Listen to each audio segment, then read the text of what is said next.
মা কালীর ভক্তরা আশা করি ভালো আছো। কেমন আছো সবাই? আশা করি ভালো আছো। মা সবাইকে ভালো রাখুক। মায়ের যারা দর্শন করনি তারা আজ ভালো করে মায়ের দর্শন করো। আজ আমরা সেই বড় মায়ের কাছে এলাম। আর দর্শনটা করো ভালো করে। জয় বড় মা, জয় বড় মা, জয় মা কালী।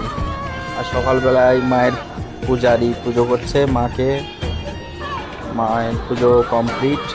আশা করি সবারই ভালো লাগবে। বন্ধুরা বেশি করে মায়ের এই সাবস্ক্রাইবটা করো, বেশি করে করো তাড়াতাড়ি।